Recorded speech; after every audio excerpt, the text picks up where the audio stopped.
네, 반갑습니다. 저는 재활의학과의 김경태라고 합니다. 네. 그래서 오늘은, 이제 주로 림프 부종 중에 이제 1차성, 그러니까 아무 원인 없이 발생하는 거 말고, 이제 2차성으로 발생하는 흔히 암과 관련된 림프 부종에 대해서 제가 설명을 드릴까 하고요. 전반적으로 소개하는 자리로 생각해 주시면 되겠습니다. 그리고 이제 잠재적으로 현재 항암 치료하거나 암 진단 받으신 분들이 앞으로 발생할 수도 있고 아니면 주변에 관련된 증상이 있으신 분들이 있을 수 있어서 근데 한 시간에 이 많은 내용을 다 말씀드리기는 어려워서 제가 전반적인 어떤 진단과 치료 그리고 왜 림프 부종이 발생하는지에 대해서 소개하는 자리로 하도록 하겠습니다.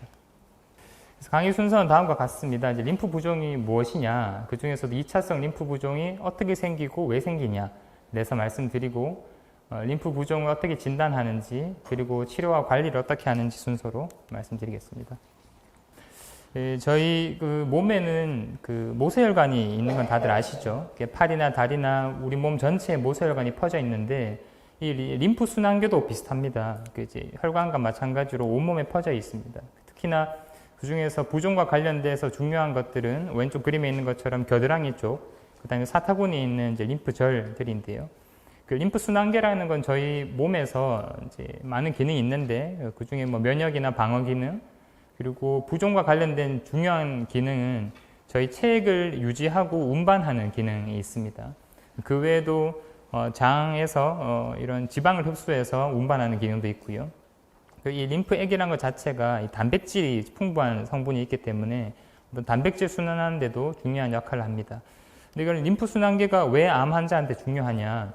보통 저희가 암 환자분들이 수술할 때 림프절 절제술을 많이 하거든요. 그러니까 암 관련 수술하신 분들은 아마 많이 들어보셨겠지만, 그래서 이 림프절이 암세포가 전이되는데 중요한 역할을 합니다. 그래서 암이 추가로 전이되지 말라고 림프절 절제를 많이 하게 되겠습니다. 대표적으로 이제 그 유방암 있으신 분들은 유방암 수술하면서 겨드랑이 림프절을 절제하시고, 부인과암, 예를 들어 난소암이나 자궁경부암이 있으신 분들은 수술할 때 사타구니 쪽에 저런 이제 골반 쪽에 림프절 절제를 많이 하십니다. 림프절로 전이 되지 말라고요.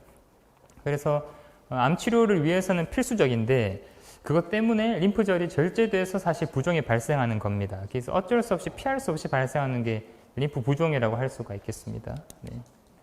그래서 이건 좀 어려운 내용인데 그래도 이제 모두 다 어떻게 좀 더 잘 알고 공부하시려고 오신 분들이니까 제가 조금만 설명을 드리면, 저희가 심장에서 펌프질을 해서 나가는 대동맥이 있지 않습니까? 그래서 그 대동맥을 통해서 팔다리 끝에 가면 이제 세동맥이라고 해서 좀 가는 동맥이 있습니다. 그리고 그 동맥에서 모세혈관을 거쳐서 정맥으로 이어지는데요. 이때 세동맥이랑 세정맥 사이에 이제 세포 관질이라는 게 있습니다. 이거는 이제 실제로 세포들이 있고 세포 사이사이에 조직액이 있는 거죠. 쉽게 생각하면 저희가 상처 나면 진물 나잖아요. 맑은 물인데 찐득찐득한 거, 그게 다 조직액이고 그게 결국 림프액이랑 같은 성분인데 이 세포 관질이 이 세동맥보다는 압력이 낮습니다. 압력이 낮다는 얘기는 세동맥으로 들어왔던 혈액이든지 어떤 체액이 압력이 낮은 곳으로 흘러가면서 빠져나와요. 여과가 된다는 얘기고, 또 반대로 세포 관질이랑 세정맥이 압력이 더 낮습니다. 그래서 다시 흡수가 되겠죠. 근데 이 차이에서 10% 정도가 흡수가 안 돼요. 그 10% 정도 흡수 안 되는 게 그 흡수 안 되는 체액이 결국 림프액이 되는 겁니다. 그래서 이 10% 안 되는 그 림프액을 운반하는 역할을 림프순환이 하는데, 그 림프순환기에 문제가 생기면 그 10% 되는 체액이 흡수돼서 갈 데가 없으니까 이렇게 붓는 겁니다. 쉽게 말씀드리면 그래서 림프 부종이 생기는 거고요. 오른쪽 그림처럼 여과되는 양, 그 다음에 재흡수되는 양의 차이가 있는데 그게 흡수가 돼야 되는데 안 되면 그게 결국 이제 부종으로 나타난다. 이런 얘기가 되겠습니다. 실제 그림이랑 비슷하게 보여지는 건데요. 왼쪽 그림 보면 빨간색이 이제 가는 동맥, 파란색이 가는 정맥인데 그 사이에 이제 모세혈관이 있고요. 그 모세혈관 바로 붙어서 초록색이 림프관입니다. 그래서 모세혈관으로 빠져나온 우리의 체액이 저 림프관으로 다 흡수가 되는 거죠. 근데 흡수돼서 갈 데가 없으면 흡수가 안 되니까 붓는 겁니다. 그래서 이 림프관이 오른쪽처럼 이렇게 이제 막혀 있는 것처럼 보이지만 틈이 많습니다. 저런 틈들이. 그 틈으로 체액이 들어왔다가 나갔다가 이렇게 자유롭게 하는 거죠. 어려운 그림의 마지막인데요. 여기 이제 저희 피부 맨 위에 표피 가장 겉에 피부부터 깊이까지 내려오는 걸 이제 보여주는 그림인데 림프관은 이제 모든 영역에 걸쳐서 다 있습니다. 그래서 표피 진피에 있는 얇은 림프관도 있고 피하층 그 다음에 더 깊이 내려가서 근육층까지 림프관이 쫙 존재합니다. 근데 이 피부 표면에 있는 림프관이 모여서 좀 더 큰 림프관이 되고 또 그게 또 모여서 더 큰 림프관이 돼서 이제 깊이까지 내려가는 거죠. 근데 그 과정에서 오른쪽 그림처럼 림프관, 모세 림프관, 그 다음에 전 집합관, 집합관 이런 식으로 점점 커지면서 림프액이 모이는 겁니다. 그래서 저희 심부에까지 내려가면 그게 쭉 타고 올라가서 이제 심장으로 넘어가는 거죠. 근데 그 넘어가는 과정에서 어디선가 막혀 있으면 이게 못 올라가니까 팔이든 다리든 이제 붓기 시작하는 거. 그게 결국 이제 부종이 되는 겁니다. 그래서 지금 보시면 아시겠지만 일반적으로 심장이 안 좋거나 뭐 간이 안 좋거나 하시는 분들 몸이 붓지 않습니까? 뭐 이제 그 투석하시는 분들도 몸이 붓고 그런 건 어떤 혈류 흐름에 의해서 붓는 건데 그거랑 이 림프가 안 좋아서 붓는 림프 부종은 완전히 그 다른 기전이라는 겁니다. 요걸 이제 이해하셔야 내가 왜 붓는지 그리고 어떤 치료를 해야 되는지가 이해가 되실 수 있습니다. 그래서 오늘 주로 말씀드린 이제 2차성 림프 부종 맨 앞에 말씀드렸지만 2차성이란 거는 어떤 원인에 의해서 생기는 부종, 2차성 부종이고요. 대부분 유방암이나 부인과 암 치료를 하기 위해서 시행하는 림프절 절제술로 인해서 발생을 합니다. 그래서 앞에 그림에 보셨다시피 겨드랑이나 사타구니에 있는 림프절을 팔, 다리에 있는 림프절이 반드시 거치게 되어 있습니다. 팔끝에 있는 거는 겨드랑이 림프절을 거쳐야 심장으로 갈 수 있고 다리에 있는 림프절들은 사타구니 림프절을 거쳐야 심장 갈 수 있기 때문에 결국 겨드랑이나 사타구니 림프절이 절제되면 팔다리 림프관이 갈 방향이 없는 거죠. 그래서 붓게 되는 거고요. 그래서 2번과 3번 같은 이제 경과를 거치게 되는데요. 근데 이게 이제 단순 붓는 게 왜 문제가 되냐? 림프액은 체액이랑 달라서 단백질도 풍부하고 되게 이제 찐득찐득하거든요. 그래서 그게 만성 염증을 잘 일으키고 또 피부로 역류가 됩니다. 그래서 피부 표면도 변하게 되고 또 피하 조직도 섬유화되고 이런 이제 안 좋은 반응들이 계속 겹쳐서 나중에 이제 만성적으로 변하는 겁니다. 그래서 이 림프 부종이 뭐 난치성이다 이런 얘기가 많이 나오는 거죠. 그리고 적혀 있는 것처럼 림프절 절제술이 가장 큰 위험 요인인데 그 외에도 방사선 치료하신 분들, 그 다음에 항암 치료, 그 중에서도 본인의 항암 치료 뭘 받는지 아시는 분들도 요즘 많으실 텐데 이제 탁센이라는 계열의 항암 치료 하시면 특히 림프 부종이 잘 발생한다고 알려져 있습니다. 그리고 이미 림프 부종이 진단된 분들 같은 경우는 비만도 굉장히 큰 위험 요인이라서 항상 제가 외래에서 체중 조절하시라고 제가 설명을 드리고 있습니다. 그래서 림프 부종에 대해서 이제 제대로 알아보면요. 먼저 이제 병력 청취랑 신체 검진. 사실 림프 부종은 여러 가지 검사가 있지만 어느 정도 이제 병력 청취나 신체 검진만 해도 진단할 수 있습니다. 그 말인즉슨 이제 임상적 증상으로 진단을 한다는 얘기고요. 그럼에도 불구하고 중증도 평가를 위해서 여러 가지 방법이 쓰이고 있고 또 영상 검사로도 많은 방법이 있습니다. 이거에 대해서 자세히 제가 설명을 드리겠습니다.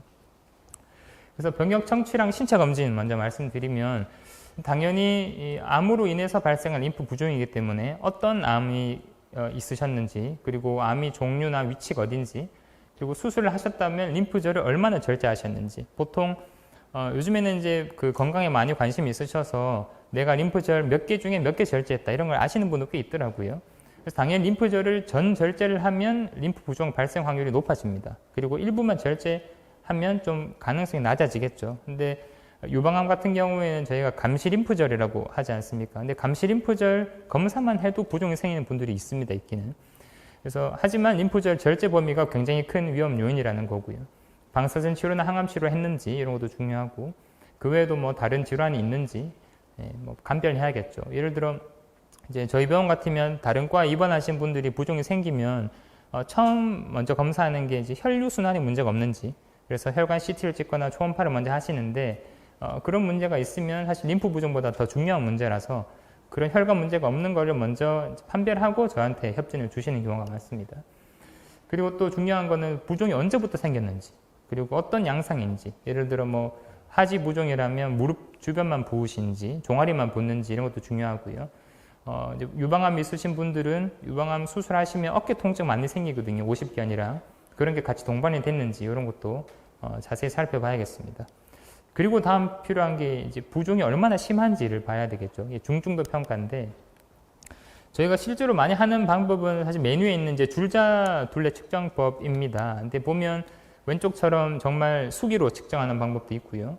저는 이런 이제 치료사 간의 어떤 차이를 좀 최소화하려고 이렇게 자동으로 압력을 줘서 측정하는 걸 사용하고 있습니다. 근데 이게 보시면 아시겠지만 치료사가 얼마나 강하게 당기는지 그리고 위치에 따라서 체크할 때마다 변화가 있습니다. 그래서 정확하지는 않지만 아직까지 대부분의 병원에서 이 방법을 사용하고 있는 이유가 좀 쉽고 빨리 측정할 수가 있고요.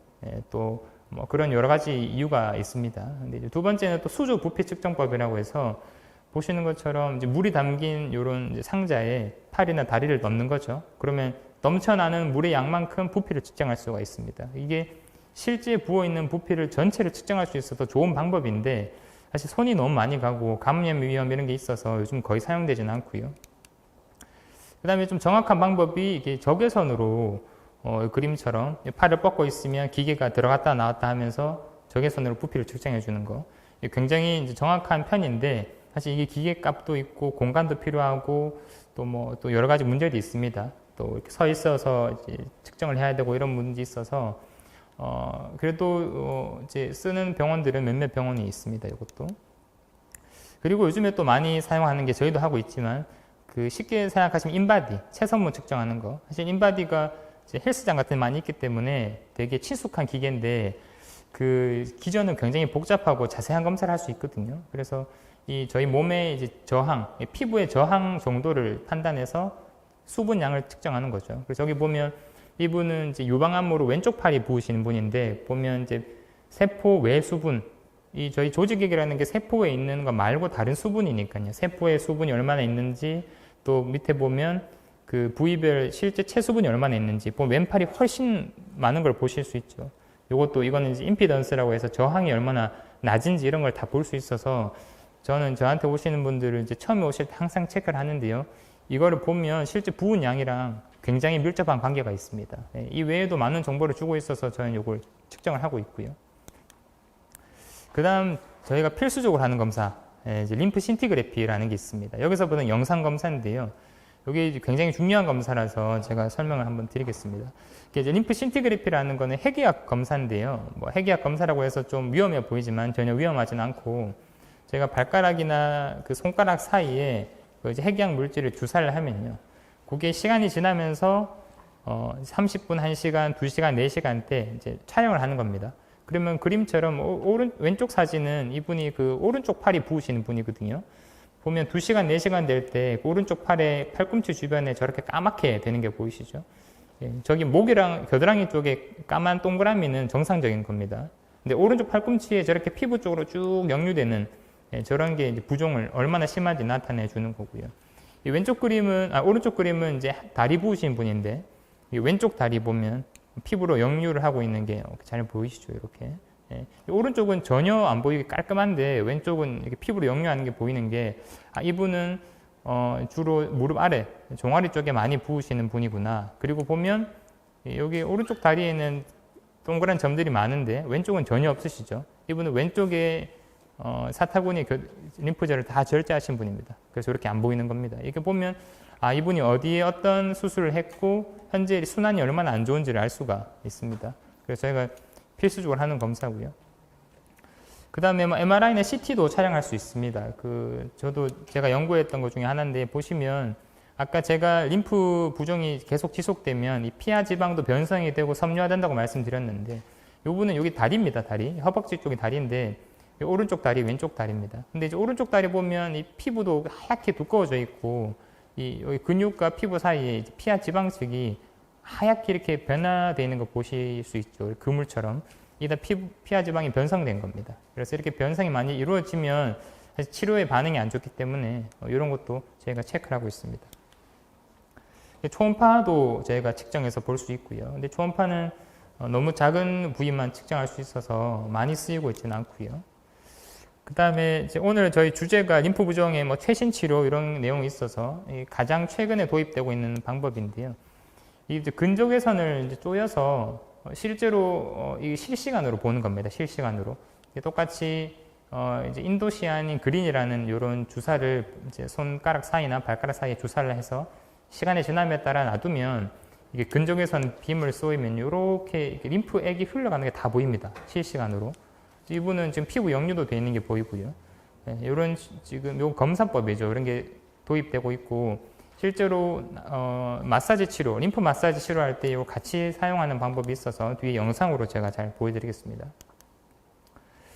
네, 그 다음은 이제 중증도 평가입니다. 왜냐하면 저희가 암도 뭐 이제 정기, 뭐 1기, 2기, 3기, 말기 이렇게 얘기하는 것처럼 림프 부종도 똑같이 중증도가 있거든요. 그래서 보면 국제 분류로 보면 이제 영기, 영기란 말은 잠복기인 거죠. 아직 증상이 나타나기 전인 거. 그래서 이때는 이제 주관적으로 좀 불편한 건 있지만 겉으로 부어 있는 거는 별로 없는 단계를 보통 잠복기라고 하고요. 이제 이게 수개월이나 수년 동안 지속될 수도 있습니다. 그래서 저한테 항상 물어보는 분들이 저는 수술하고 2, 3년 동안 괜찮았는데 갑자기 붓기 시작한다. 그런 분들이 실제로 많이 있습니다.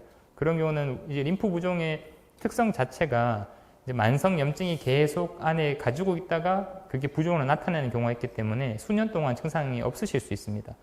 이상한 게 아니라는 거 말씀드리는 거고요. 1기부터는 겉으로 봤을 때도 부종이 나타나는 경우입니다.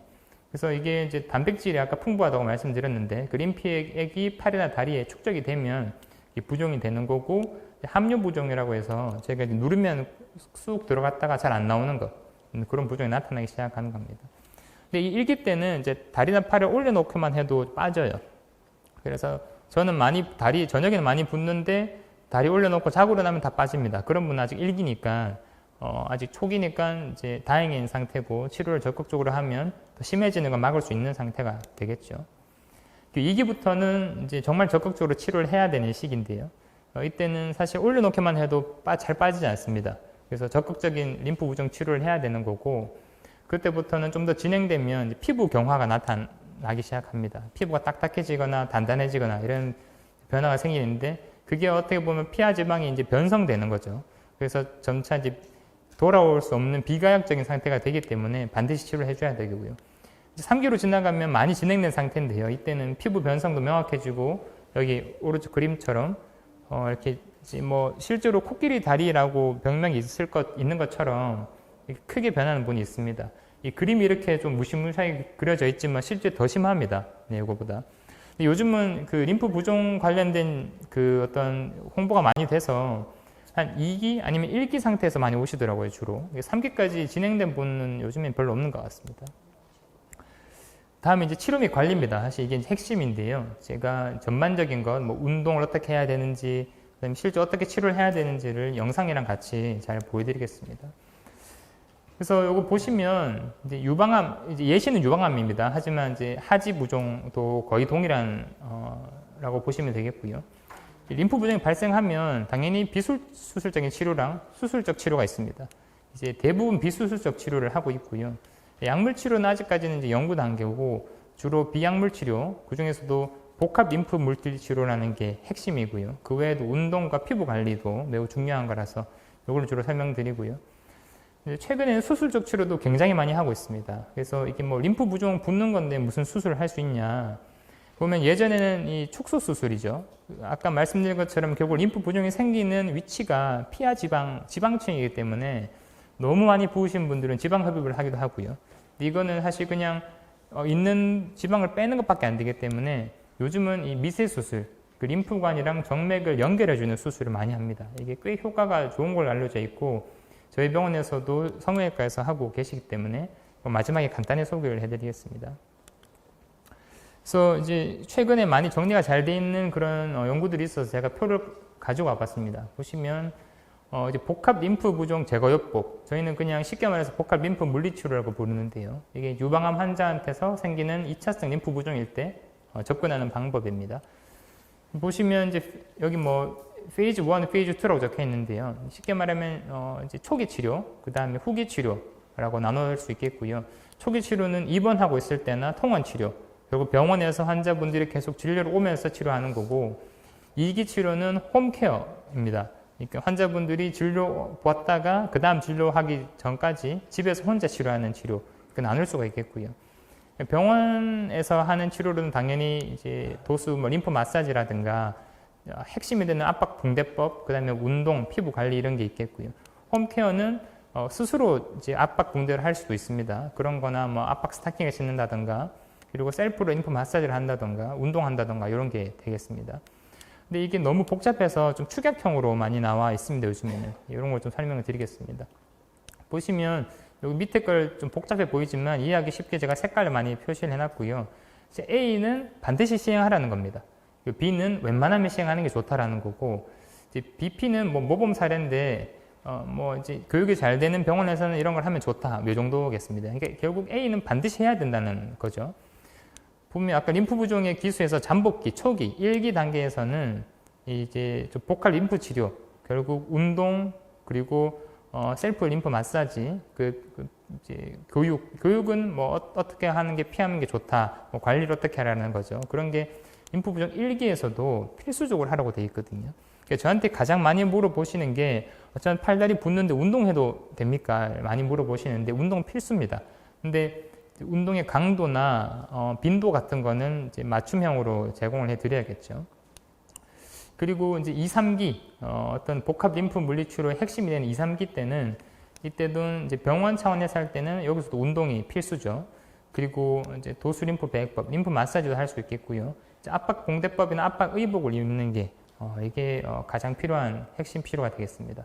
그리고 홈케어 할 때는 앞에 나왔던 것처럼 운동이나 셀프 마사지나 압박 의복을 착용하는 것도 가능하겠습니다. 그리고 이게 이제 암 진단이 되고 난 이후에 어떻게 이제 림프 부종을 진단하고 치료하는지 그 순서를 쭉 보여준 건데요. 보면 일단 암이 진단되면 사실 요즘은 어느 정도 어떤 수술을 할지가 결정이 되면 수술 전부터 사실 부종이 발생할 위험이 높다는 게 결정이 됩니다. 그래서 제일 좋게로는 수술 전부터 그 환자분의 상태를 평가해 두고 수술 이후에 부종이 어떻게 발생하는지를 보면 제일 좋겠죠. 근데 이게 쉽지는 않기 때문에 권고사항 정도로 되어 있고요. 보시면 수술 이후에 이제 0에서 3개월, 즉 입원할 때부터 퇴원하고 얼마 안 됐을 때까지는 운동하라고 되어 있죠. 치료해 보면 운동하고 이제 고위험군 같은 경우는 앞에 나왔던 것처럼 림프절을 많이 절제했거나 아니면 이제 항암 치료를 특수한 항암 치료를 했거나 아니면 이제 겨드랑이나 어떤 사타구니의 방사선 치료를 많이 했는 분들은 고위험군이기 때문에 압박 의복이나 맞춤형 운동을 하라고 되어 있고요. 수술 후 3개월이 지나면 보통 이 시기 때 저한테 많이 협진이 오십니다. 그래서 이때는 여기서도 운동이 필수입니다. 운동에다가 고위험군은 추적 관찰을 하다가 림프 부종이 진단이 되면 앞에 설명드렸던 그런 적극적인 치료를 하라고 되어 있습니다. 네, 그래서 운동에 대해서 따로 떼서 설명을 해드리면 일단 암 진단이 되면 수술 전부터 운동하라고 돼 있죠. 왜냐하면 이제 운동이라는 게 저희는 너무 쉽게 접근을 해서 그냥 별거 아닌 것처럼 여겨지지만 요즘은 운동의 중요성이 점차 강조되고 있기 때문에 이런 게 필수라고 아시면 되겠고요. 보면 수술 후 0에서 3개월 때도 개별적 증상 기반에서 감독하라는 것은 어떤 치료사나 의사의 이제 권고에 따라서 운동하라는 얘기고요. 거기에 따라서 관절 가동 범위.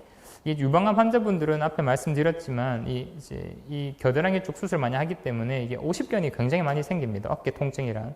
그래서 그런 거를 수술 후 초기부터 열심히 치료를 하라는 거고요.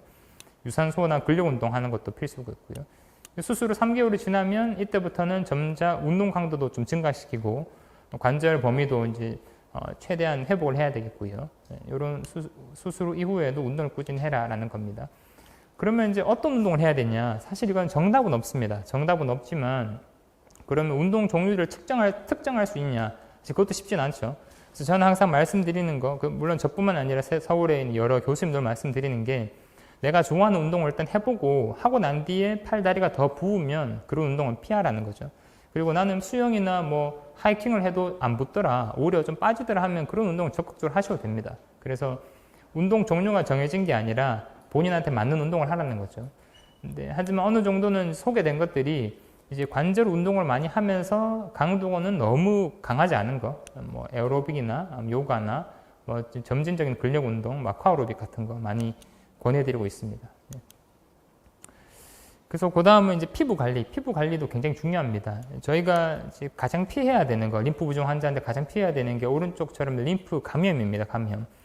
이게 사실은 이제 뭐 연조직염, 예전 말로는 봉화지겸이라고 부르는 건데요.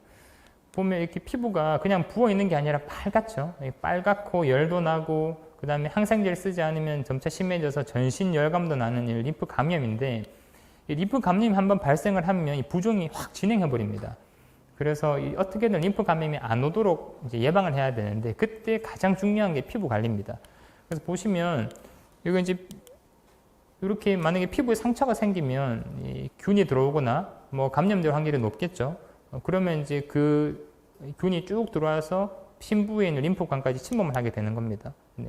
그러면 이게 감염이 잘 생기는 거고, 이러면 항생제 치료 안 하면 잘 낫지 않습니다. 그래서 굉장히 중요하게 제가 다루고 있고요. 그럼 피부를 어떻게 해야 되냐? 이제 제일 중요한 게 항상 피부를 청결해야 하는 거. 근데 청결해 한다고 단순 씻는 게 중요한 게 아니라, 물론 씻어서 깨끗하게 하는 것도 중요하지만 보습제를 꼼꼼히 바르는 거. 결국 피부를 건조하게 놔두면 균이 잘 생기기 때문에 항상 보습제를 꼼꼼히 바르라는 거고요. 그 다음에 피부에 자극이 되는 거는 다 피하는 게 좋습니다. 뭐 자외선, 햇빛을 너무 강하게 쬐다던가 아니면 상처가 난다던가. 그리고 제가 꼭 이제 사우나 피하라고 하거든요. 이제 저희 이제 분들은 목욕탕에서 사우나 하는 거, 먼저 사우나 하면 좀 부종이 좋아질 것 같으니까 많이 하시는데, 이제 너무 뜨거운 물이나 너무 뜨거운 이제 공기 같은 건 피부에 자극이 돼서 림프 감염 잘 발생시킵니다. 그리고 손발톱 관리도 너무 짧게 깎아서 상처가 날 수 있으니까 관리는 조심히 하라는 거고요. 항상 피부 관리를 잘 해서 어디 상처가 있는지, 너무 건조한 건 없는지 이런 걸 관리를 하는 게 중요하겠습니다. 네, 그래서 이제는 이제 병원에서 실제로 하는 그 치료들을 몇 가지 설명을 드리겠습니다. 이제 도수 림프 배출법, 쉽게 설명드릴 림프 마사지인데요. 림프 마사지는 사실 그냥 뭐 에스테틱 샵이나 피부 관리 샵에서 많이 하시죠. 근데 이제 전문적으로 하는 방법은 많이 모르는 경우가 많고, 이제 이런 관련된 자격증 따는 것도 굉장히 비쌉니다. 그래서 이런 걸 좀 잘 받아야 효과가 있다는 거고요. 이거 제가 한번 보여드리겠습니다. 이거는 이제 저희 림프 부종 학회에서 공식적으로 만든 영상인데, 림프 설명도 돼 있고요. 아까 말씀드린 이제 인도시안이라는 거를 주사해서 실시간으로 보면서 하는 그게 설명이 잘 돼 있어서 제가 가지고 왔습니다. 네. 도수 림프 배출법은 림프선과 조직에게 움직임을 증가시키기 위해서 고안된 마사지법입니다. 도수 림프 배출을 통해 림프 부종 환자의 림프 순환이 원활하지 않은 부위에서 원활한 방향으로 림프 이동을 도와줄 수 있으며, 이는 림프 부종의 증상 완화에 효과적인 만큼 많은 의료기관에서 치료로 시행되기도 하며, 환자 스스로 시행할 수 있는 자가도수 림프 배출을 교육하기도 합니다. 림프 부종을 진단하기 위한 영상 검사 중 인도시아닌 림프 조영술은 근접외선 영역에서 빛을 조사할 시 보이는 현광물질인 인도시아닌을 피하로 주사하여 시행하는 검사로서 진단의 목적뿐 아니라 도수 림프 배출법 등 실시간의 림프 부종 치료 시에 림프 이동 및 치료의 효과를 확인할 수 있어 유용하게 사용할 수 있는 도구입니다. 대한 림프 부종 학회에서 보여드리는 다음의 영상들을 보시면 환자마다 다른 림프관 상태에 따른 개별화된 영상 기반 도수 림프 배출법을 통해 효율적인 림프 이동이 일어나는 치료의 효과를 확인할 수 있습니다. 첫 번째 및 두 번째, 상직 림프 부종 환자의 경우 도수 8에서 겨드랑이 방향으로 인도시아닌 주입 후 도수 림프 배출법을 시행하였을 때 마사지를 시행하는 근육으로 실시간 인도시아닌의 이동이 촉진되는 것을 확인할 수 있습니다. 인도시아닌 림프 조영술하에 시행하는 도수 림프 배출법의 경우 환자 개별 림프가 정체되어 있는 피부 역류 부위를 실시간으로 확인하면서 해당 부위에 집중적인 치료를 시행하고, 이것이 원활하게 배출되는지 확인하면서 마사지의 방향 및 강도를 조절할 수 있다는 장점이 있습니다. 보이는 몇몇의 환자의 경우 모두 다른 방법의 마사지를 시행하고 있으며, 일부 환자의 경우 꽤 높은 강도의 도수 림프 마사지를 시행하였을 때에 비로소 효과적인 림프 배출이 일어나고 있는 것을 확인하고 있습니다. 이 환자는 하지 림프 부종 환자입니다. 이 환자는 인도시아민 림프 조영술을 시행하였을 때 정강이 부위의 림프에 피부 혐의가 전반적으로 확인되지만 발등 부위에서는 비교적 기능적인 선형의 림프관이 보존되어 있는 것을 확인할 수 있습니다. 이것은 검사를 시행하지 않은 블라인드 상태에서는 확인할 수 없는 것으로 검사 이후 이렇게 기능적으로 보존되어 있는 림프관을 타겟팅하여 도수 림프 매출법을 시행해 볼 수도 있습니다. 이 환자의 경우 역시 해당 부위에 집중적 마사지를 시행할 시 림프가 더 원활하게 배출됨을 확인할 수 있고 이후 근육부의 마사지를 조금 더 센 압력으로 광범위하게 시행할 시 정체되어 있었던 림프가 배출되는 것을 실시간 영상을 통해 확인할 수 있습니다. 또한 도수 림프 배출 마사지 테크닉에서 강조하고 있는 주요 이론 중 하나는 부종 부위에 본격적 마사지를 시행하기 전에 림프가 배출되는 가장 근위부의 종착지에 정체되어 있는 림프를 먼저 배출시켜주는 것인데요. 상지의 경우 쇄골 바로 위 움푹 들어가는 부위가 쇄골화 정맥이 위치하는 곳으로 가장 말초에서부터 이동한 림프가 최종적으로 심혈관 시스템으로 배출되게 됩니다. 따라서 도수 림프 배출 마사지의 가장 첫 번째로서 이 부위의 마사지를 먼저 시행할 시 말초 부위의 림프 이동이 촉진되는 것을 본 영상을 통해 확인할 수 있겠습니다. 쇄골 부위의 마사지만을 시행하고 있음에도 상지 정면의 림프 흐름이 직후 촉진되는 것을 영상의 마지막 두 영상을 통해 확인할 수 있습니다. 네, 보신 것처럼 이제 림프 마사지가 굉장히 좋습니다. 근데 이제 보통은 정상인 같은 경우는 정말 살짝 쓸어주는 정도만 해도 림프 순환이 촉진되거든요. 마지막 영상 보셨던 것처럼 피부의 감각기관 같은 게 반응을 해서 림프가 촉진되는데 림프 부종이 심한 분들은 굉장히 생각보다 강한 압력으로 약간 쥐어짜는 것처럼 해야 림프 부종이 해결되는 것을 볼 수 있어서 사실 이쪽은 방금 보여드린 그런 인도시아닌 검사가 나오면서 최근에 많이 좀 연구가 되고 있는 분야이기도 합니다. 관심 있는 분들은 이제 부산대 교수님께서 저걸 직접 개발해서 하고 계신 분이 있거든요. 뭐 그런 것도 한번 찾아보시면 도움이 되겠습니다. 그리고 이제 제일 핵심이 되는 치료죠. 이제 압력 압박 붕대입니다. 근데 저탄력 압박 붕대라고 해서 저희가 흔히 쓰는 탄력 붕대, 하얀색 이렇게 당기면 쭉쭉 늘어나는 붕대랑은 완전 다른 림프 부종 전용 붕대인데요. 이 붕대는 당기면 늘어나지 않습니다. 근데 그럼 어떻게 압력을 주냐?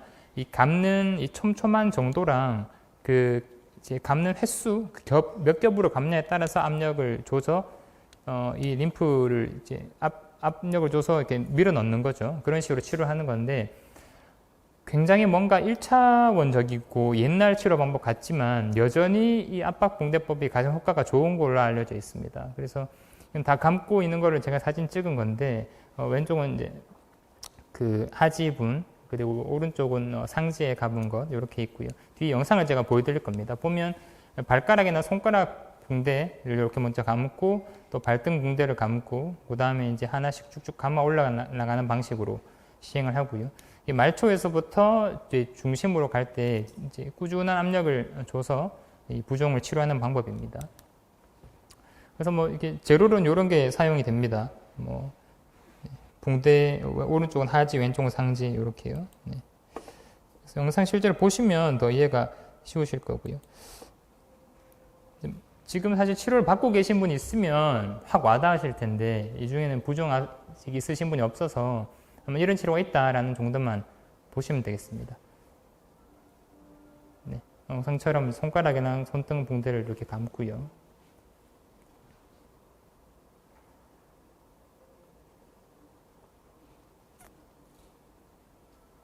네, 압력을 골고루 분산시킬 수 있게 저는 스펀지를 하나 감습니다. 사실 여기서 보시면 아시겠지만 굉장히 덥습니다. 그래서 여름에는 시행하고 있기가 쉽지 않은 게 사실이고요. 또 이게 감아 놓으면 굉장히 좀 뚱뚱해지기 때문에 외부에서 하고 다니기는 어렵거든요. 그래서 뒤에 나오겠지만 집에 계실 때는 붕대법을 열심히 시행하고 외부에서는 압박 스타킹으로 치료하라고 저는 항상 말씀을 드리고 있습니다. 네, 이런 방식으로 감을 때 피부에 딱 맞게 감아야 되지만 절대 세게 당기면서 감지는 않습니다. 보시면 그게 이제 핵심이고요. 가끔 가다가 좀 잘 못 감으시는 분들은 당겨서 감다 보면 이게 혈류가 잘 안 흘러서 굉장히 통증을 호소하시거든요. 그래서 그런 거 저희가 치료실에서 직접 교육을 하면서 진행을 하고 있고요. 저희는 이제 예전에는 입원해서 한 2주 정도 교육을 했었는데 요즘에는 통원으로 한 2회 정도 방문해서 교육을 하면서 이렇게 본인이 감는 거 영상 찍어서 가서 보고 따라 할 수 있게 제가 교육을 하고 있습니다. 이렇게 해서 겨드랑이 부분까지 이렇게 감아서 고정하면 이제 붕대법이 끝나는 형식으로 진행이 됩니다.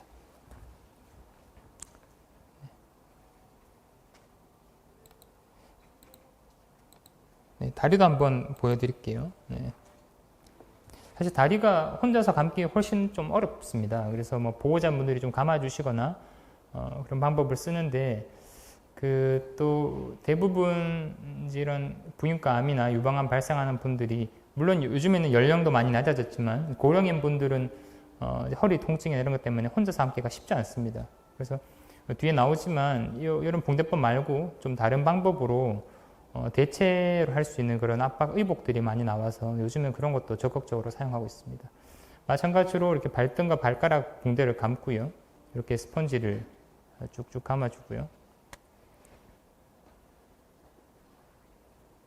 네, 또 이 복숭아뼈 사이랑 옆에는 잘 안 빠질 수 있기 때문에 네, 저런 패드도 이렇게 대주고요. 네.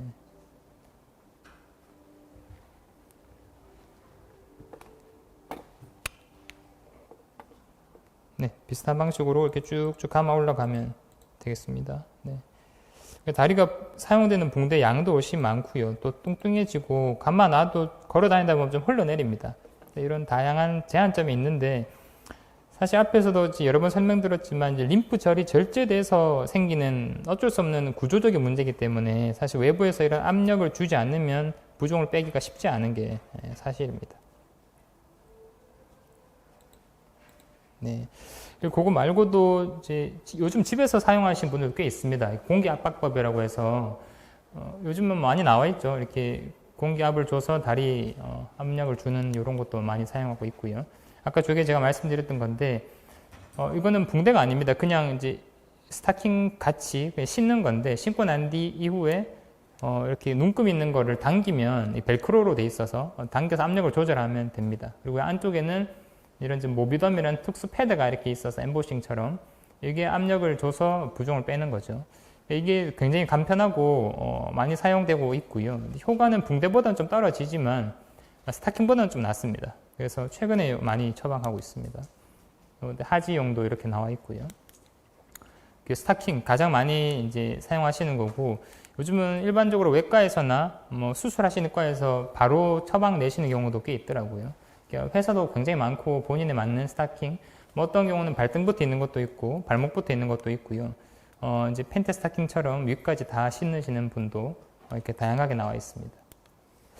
그리고 이거는 이제 이런 분들 꽤 많은데 요즘에는 이제 특히 남성분들은 그러면 없냐 림프 부종이 있습니다.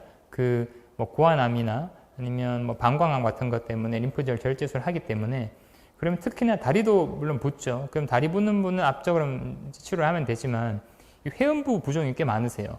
이제 고환 부분에 많이 붓는 분, 그 다음에 여성분 같은 경우도 회음부 부종이 많으신데 사실 회음부는 붕대를 감을 수가 없지 않습니까? 그래서 이런 뭐 모비덤 쇼츠라는 이런 의복도 나와 있습니다. 그래서 이 부분에 안에 아까 보여드렸던 그런 패드가 들어 있습니다. 그래서 압력을 주는 건데 효과가 있다는 분도 있고 사실 반반입니다. 하지만 이 방법 말고는 현재는 회음부 부종을 치료할 방법이 없어서 이것도 꽤 자주 처방이 되고 있습니다. 그리고 수술 직후에 이제 팔이 아니라 유방 근처의 부종을 빼기 위한 이런 압박 브라도 나와 있고요. 그리고 또 최신 치료에 저희가 도입해서 하고 있는 건데 이제 레이저 치료가 있습니다. 이거는 공식적으로 의료기기 승인이 받았고 처방도 되는 거라서요. 요거는 이제 여기 레이저 치료하는 거 이제 저출력입니다. 출력이 낮은 레이저 치료를 해서 이제 겨드랑이 현재는 겨드랑이만 할 수 있게 되어 있고요. 겨드랑이나 아니면 팔에 부종이 있는 부분에 이제 레이저 치료를 하면서 이렇게 이제 구멍 뚫어놓은 이유는 요 구멍마다 1분씩 2cm 간격으로 쭉 돌아가면서 치료를 하는 겁니다. 한 10분 정도. 그러면 이제 부종도 좀 경감시키고 어떤 이제 림프 생성도 도와준다는 그런 보고들이 있고요. 뭐 영상만 간단하게 보여드리면, 네, 이 겨드랑이 쪽에 도포를 해서 이렇게 레이저 치료를 하는 겁니다. 네. 뭐 전혀 통증은 없고 느껴지는 감각은 없는데, 이제 왜냐면 저출력이기 때문에 레이저가 심부에 투입이 돼서 치료를 하는 거죠. 네, 시간이 다 되면 이제 위치마다 옮겨서 이런 치료를 하고 있습니다. 네, 그 다음 이제 림프 부종 관리인데요. 앞에 말씀드렸던 것처럼 병원 차원에서는 그런 치료를 할 수 있지만, 그러면 부종이 있는 사람, 아니면 내가 고위험군이라서 앞으로 이제 부종이 발생할 것 같다, 걱정되는 분도 많이 있으시잖아요. 그러면 어느 정도 저희가 요즘에는 그 연속 혈당 측정기처럼 계속 본인의 혈당이든 건강 상태를 체크하는 게 많이 나와 있는데, 림프 부종도 이런 게 또 있습니다. 이게 뭐 특정 회사를 홍보하는 건 아니고 인바디에서 이런 좀 기기를 많이 개발하는데요. 요즘에는 림프 부종에 이제 특화된 장비가 나와 있습니다. 이름은 뭐 BWA ON이라는 건데, 이게 저희는 이제 요 장비, 요 두 개 제일 고사양 장비를 둘 다 쓰고 있는데, 요거는 가정용입니다. 렌탈도 되고요. 그래서 거의 비슷한 값을 보여주는데, 앞에 표로 보여드렸던, 예를 들어 내가 우측 유방암 수술했다, 그러면 체크를 하면 양쪽 팔의 어떤 수분 양에 이런 걸 보여주는 거죠. 이게 매일매일 체크하더라도 레포트로 쭉 보여줍니다. 저희 헬스장 가면 체성분 측정하면 그래프로 나오는 것처럼요. 네, 그렇게 해서 우리 그래프를 보여주는 거죠. 그래서 림프 부종 뭐 조기 진단이라고 돼 있는데, 사실 조기 진단까지는 저는 어렵다고 보고, 부종이 있으신 분들은 내 부종이 실제로 어떤 변화가 있는지를 관리하는 데는 많이 도움이 될 거라고 생각을 하고 있습니다. 의료진도 확인할 수가 있고요. 네. 그래서 마지막입니다. 이게 수술 치료인데요. 완전 최근 치료는 아니고 벌써 뭐 수년 전부터 하고 있고, 서울 쪽도 많이 하고 저희 병원도 하고 있는 건데, 결국 제가 지속적으로 말씀드린 것처럼 림프 부종이 발생하면 붕대든 압박 치료를 계속 할 수밖에 없습니다. 관리를 위해서. 근데 이제 이 수술을 한다고 그런 치료를 전혀 안 해도 되는 건 아닙니다. 하지만 효과를 훨씬 올릴 수 있고, 부종을 더 많이 뺄 수 있다는 목적으로 하고 있고요. 원리는 이렇습니다. 저희가 이 림프 부종 생기는 게 이런 사타구니에서 못 올라가서 막혔기 때문에 체액이 저류되는 건데요. 여기 일로 못 올라가니까 이 다리에서 정맥으로 이어준다는 겁니다. 원리는. 그래서 정맥이랑 림프관을 이어주면 이 차에 있는 림프액이 정맥으로 이렇게 들어가는 거죠. 이렇게 들어가서 이 정맥 타고 올라가는 겁니다. 굉장히 원리는 간단하지만 효과가 좋습니다. 그래서 실제로 이런 식으로 뭐 이제 끝에와 끝을 이어줄 수도 있고요. 이렇게 이제 중요 부위를 찾아서 어디에 이어주면 제일 좋겠다, 뭐 한 3개에서 5개의 위치를 찾아서 수술해 주는 겁니다. 미세 수술료요. 그럼 이렇게 끝과 끝을 이을 수도 있고, 옆으로 이을 수도 있고요. 이렇게. 그러면 이게 실제로 림프관, 정맥 이렇게 이어주는 겁니다. 그럼 림프액이 이렇게 따고 들어가서 정맥 타고 올라가는 거죠. 근데 이제 이 수술 해놓으면, 수술하고는 또 붕대법을 열심히 해줘야 돼요. 왜냐하면 이 새로 만든 길은 잘 막히겠죠. 그러니까 압력을 꾸준히 유지해서 이 관이 잘 이제 정착되도록 만들어 놓으면 이런 길로 이제 들어가는 거죠. 하지만 100% 완치되는 것은 없기 때문에 수술과 붕대법을 병행하는 게 현재까지는 제일 좋은 치료로 알려져 있습니다. 네, 저희 이제 오늘 들으셔서 혹시나 나도 부종이 발생하면 어쩌지, 뭐 그런 걱정이 많이 있으실 것 같아서 저희 이런 학회 홈페이지도 돼 있고 환자 교육용 자료도 굉장히 잘 돼 있습니다. 그리고 유튜브 많이 보시잖아요. 유튜브에서도 제가 말씀드린 것들, 이게 여러 교수님들이 강의도 많이 올라와 있거든요. 되게 쉽게 잘 돼 있어서 오늘 들으신 내용에 추가해서 또 궁금하신 분들은 여기 유튜브에 검색하시면 많은 정보를 얻으실 수 있을 겁니다. 네, 여기까지 제 강의는 마치고요. 궁금한 거 일부러 제가 좀 빨리 마쳤거든요. 궁금한 거 뭐든지 여쭤보시기 바랍니다. 네.